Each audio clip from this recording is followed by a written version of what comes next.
This is Judd for Boxing Social with the Peninsula driving range here in Greenwich, just outside the O2. I'm delighted to be joined by the headliner Saturday night, John Ryder. John, first time in person, mate. How are you? Good? I'm good, mate. I'm good. It's nice to be here on a waterlogged driving range. But listen, first time here. Nice sights of the Thames and Canary Wharf and the O2. So yeah, we'll be gracing these areas in the next couple of days for sure.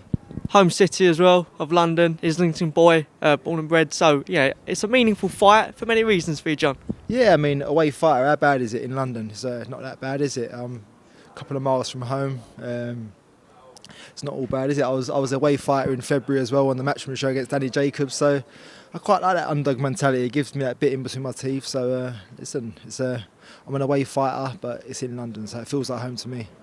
Yeah, I've been very clear in terms of how big this fight is for you, and also very compelling in terms of your boxing journey. I can only talk about that interview you did with Dev Sani, where you talk about your boxing journey. Just talk to me a bit how big this fight is in your career, mate. Well, listen, I don't want to get knocked out on Saturday night, so there's not that bit in my head that I need to be knocked out to get this fight over with. So I'm in there to go and put on a show on Saturday, make a statement, and get a good win and take my career where I know I can take it. Huge domestic fight. This one has probably, out of a lot of fights, captured the hardcore boxing fans, I'd say. Yeah, I think the hardcore contingent are really up for this fight on Saturday, and I think rightly so. I mean, it's a good fight. Zack's undefeated, obviously. I've got the experience on my side and whatnot, but I think the fans are going to be in for a treat. It's going to be a great show. Zack doesn't know how to lose as of yet. I mean, I've been on the wrong side of decisions in the past, but I'm looking to go out there, put on a show Saturday and get what I feel I deserve. You said you're too small for 168. What were your thoughts to that? I think people have said that before, and I've gone out and I've obliterated people and like big 168s. So listen, I get in there and I can hurt these people. And listen, if you get him hurt on Saturday night, then could be curtains for him. He hasn't been out since November last year. Obviously, you've been at a great run or form of late. Do you think that will be a key factor in this fight? Listen, it's been a tough time with COVID and whatnot. Not everyone's been as active as they want to, but listen, I mean, I'm grumbling at only being out once this year so far and finishing the year with 2 fights. So it's a great thing. I mean, he's not fought since November last year, probably a year down the line now. So yeah, the ring rust will be with him as such, but listen, ring rust is I'm sure he's been putting the rounds in the gym, so he'll be sharp as he likes come Saturday night, and so will I. This is an interim WBO fight. There is that big fight, let's say, next year, but I think this fight is so difficult, so hard to gauge who's going to win this fight, that it is pretty easy not to overlook Saturday night, I think.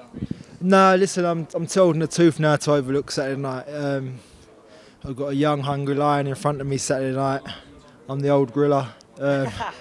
Listen, not just because the beard. Not just because of the beard. That'll be gone Saturday night. So guerrilla warfare, innit? Just staying in the moment, staying in the mood. But I think, listen, it's a tough fight. We're going to be in for a tough fight, and I'm confident in my abilities that I can come through this and be the WO interim champion. Look, we don't really know where Canelo's going to go next. I mean, there are talks about the Bivol rematch. I mean, but there are talks again of him maybe having a between fight in sort of February, May time. So there's a great possibility that it could be you or Zack. Yeah, I mean, there's also that added incentive, but I'm too long in the tooth now to let that cloud my judgment on Saturday night. I just need to go in there, do the job Saturday.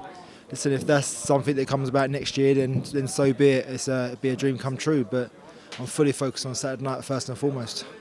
I think this fight is going to be, because big domestic fights, 9 times out of 10, live up to the hype. I think this is going to be a fight where you're both at the centre of the ring, and this is going to be a real classic, I think.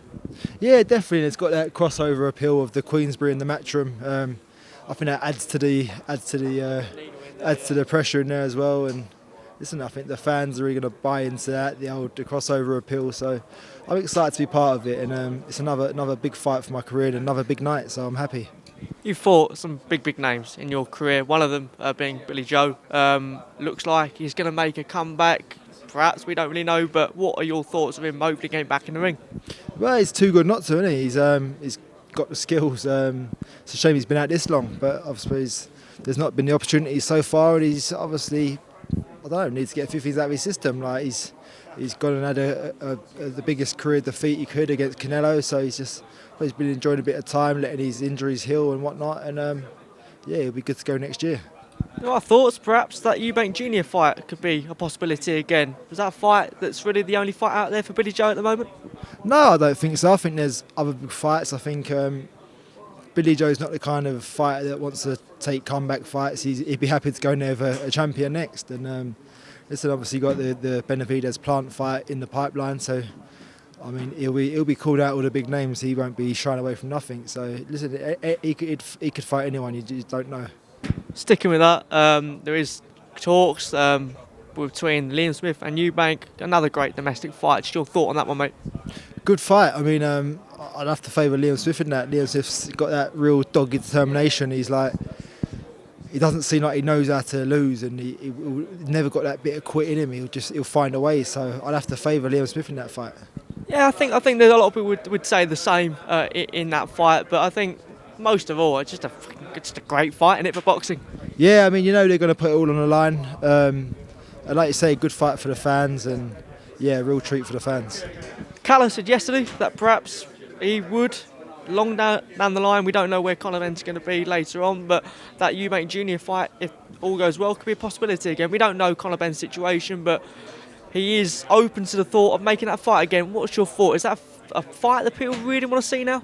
Yeah, I feel like it's still got that rivalry of the fathers that they brought about all them years ago, so I'm sure it's a natural progression to want to see the sons fight, and I mean, I want to see it. We should have already seen it, but for whatever reason we haven't. But I hope that in time we can see it again. Obviously, we've heard nothing from him. Just a word from you. How is he? How is he in himself and such? Listen, I know how he is from day to day, and he's good. He's all I care about is his health and how he's feeling. He's feeling good, so that's enough for me.